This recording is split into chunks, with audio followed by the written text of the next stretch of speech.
রাধে রাধে।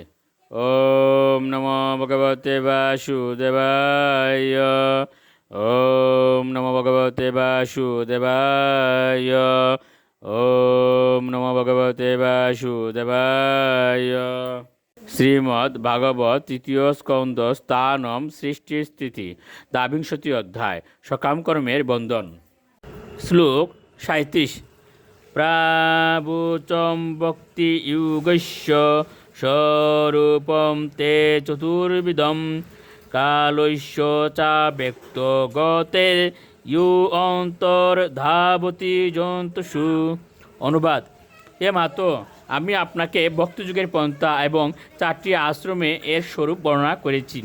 শাশ্বত কাল যে কীভাবে সকলের কাছে অদৃশ্য থেকে সমস্ত জীবেদের পশ্চাৎধাবন করে তাও আমি আপনার কাছে বর্ণনা করেছি। শ্লোক 38। জীবস্য সংস্মৃতির্বহির্বিদ্যা কর্ম নির্মিতাঃ ইয়া সঙ্গ প্রবিশন আত্মা ন বেদ গতিম আত্মন। অনুবাদ: অজ্ঞানজনিত বা আত্মবিস্মৃত হয়ে কর্ম করার ফলে সেই কর্ম অনুসারে জীবের নানা প্রকার জড় জাগতিক স্থিতি লাভ হয়। এ মাতো, কেউ যখন সেই বিস্মৃতিতে প্রবেশ করে তখন সে বুঝতে পারে না তার গতি কোথায় শেষ হবে। শ্লোক 39। নৈতৎকলায় উপদিশেত ন অবিনীতায় কর্হিচিৎ ন স্তব্ধায় ন ভিন্নায় নৈব ধর্ম দজায় চ।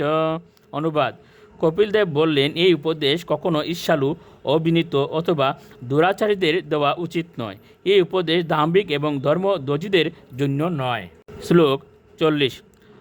ন লুপায় উপদিশেত ন গৃহারুরচেতসে না বক্তায় চ মে জাতু ন মদ্ভক্ত দিশাম অপি। অনুবাদ: যারা অত্যন্ত লোভী, পারিবারিক জীবনের প্রতি অত্যন্ত আসক্ত, অভক্ত এবং ভগবান ও ভগবানের ভক্তদের প্রতি বিদ্বেষ ভাবাপন্ন, তাদের কখনো এই উপদেশ দেওয়া উচিত নয়। রাধে রাধে।